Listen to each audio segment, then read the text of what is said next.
guys, and a very warm welcome to my YouTube channel. It's your girl Mphobanda here. So guys, in today's video I will be talking about the most popular assumptions that people have about teachers. Like, I don't understand why people have these weird assumptions, but I also do understand at the same time, because also when I was growing up, these are the assumptions that I've been hearing about, and these are some of the things that really discouraged me when I thought about going into this profession. Nonetheless, let's get straight into this video. So the first assumption about teachers is that teachers don't get paid very well. So for me personally, with the lifestyle that I want, I feel as though one job is not enough for me. I need to find other sources of income. So that's how I feel personally. And I just feel that the government can do more. Honestly, they can really do more, and it also just depends on the type of person that you are. It depends on your priorities, what you like, what you want to spend your money on, and that's just about it. And honestly, it's not really about teaching only. It's about most jobs out there. Surviving on one job is really not enough. Yes, you can get through, but I don't think you'll live the type of lifestyle that you really envision for yourself.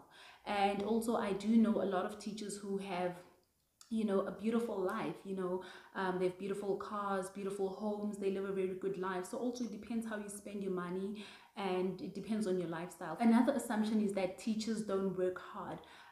This is a lie. Like, honestly, it's a lie. Maybe there's some teachers who don't really work hard, but some of us, we do put in the work and the effort. Especially where I work with a lot of hardworking teachers.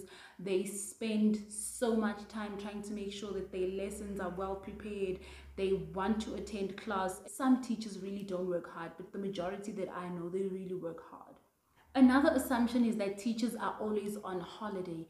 Well, while that might be true, there's a reason why we're always on holiday. Obviously, we need a break, and the learners also need a break. So we can't be learning or teaching for the whole year. It's really impossible. I can't learn for the whole year, and I can't teach for the whole year. As an individual, I need a break as well, whether I'm teaching or learning. That's impossible for me to learn throughout or teach throughout the year. And also, a break is very important for the social development of a child. A child needs a break. A child needs to be with other kids, to be at home, to play around. So hence we have so much holidays. We are resting, we are with our families, also planning for the next term. So we're not just relaxing, guys. And I feel as though people do not understand how important that break is needed. Dealing with children is such a frustrating and a demanding job. We really need that break. And for us to be sane, we need that. We really do, guys. It's not just a holiday. There's a reason why it's like that. For our sanity and so much more. So we just don't relax. Another assumption is that teachers can destroy a child's self-esteem. I really agree with this. I feel as though the teachers can either make you or break you. The things that you say to your learners in class, or the things that you say to any child around, can really affect their confidence, can affect their self-esteem. And I feel that the way in which we work, our work is so hectic in such a way that the learners can frustrate you to the point where you end up saying things that you don't mean, or you end up doing things that you're not even supposed to do. It's understandable. Learners can really get the worst out of you. So you really need to calm yourself down and try to just leave the classroom when you have a really hectic situation, because it's a lot. It can get rough. It can get rough, and you might say things you don't really mean. As much as our job is that difficult, we need to try to encourage, motivate, and inspire our kids.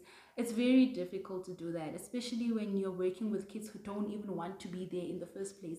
Kids who feel as though they are forced, to be there. So it's a lot. It's a lot to deal with. Teachers hate their jobs. Really now, not all teachers hate their jobs. I know a lot of teachers who have chosen this career path, who have passion for this job. So I don't think all teachers hate their jobs. I feel as though the system is making us hate our jobs.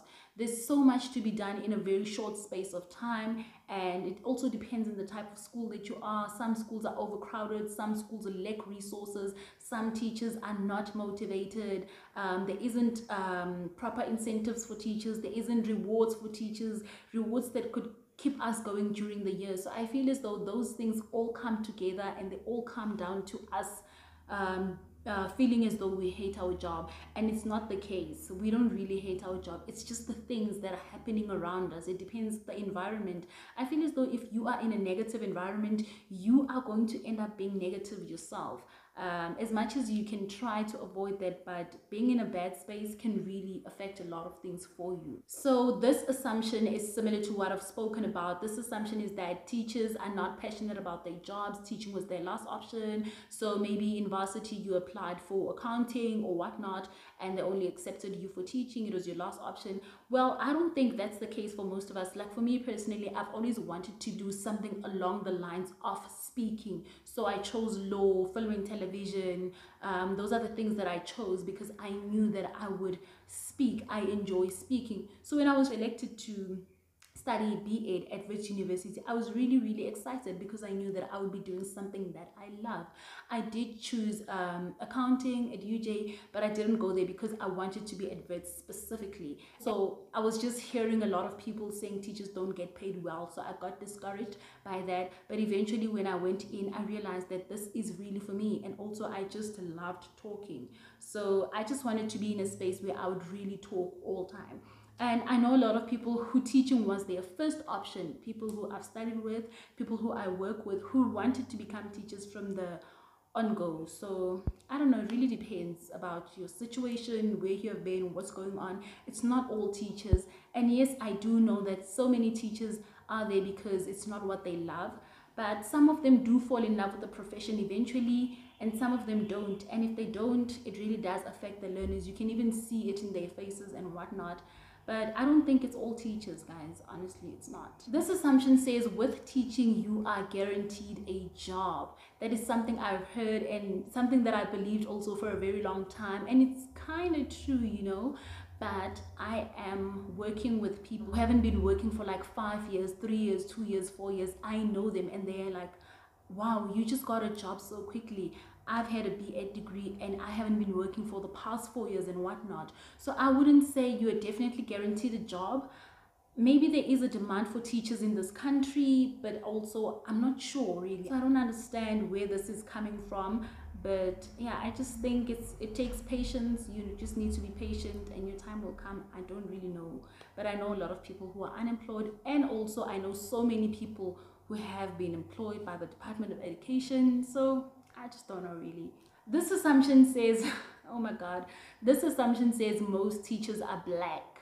I don't really want to get into detail with this one because I don't want people to say I am talking about things that I don't know about. But I will say this, that at Wits, most of us were black students, Wits School of Education. There were students from other races, but I'm just not going to get into that a lot because I don't want to end up saying the wrong things. You know what I'm saying? Let me move on to the last assumption. This one is crazy, guys. This one says teachers are in debt. Who isn't, by the way, in South Africa? Who isn't? For me personally, I just believe that if you're working a 9-to-5 job and if you have so many things to pay for, then you obviously might be in debt, I think.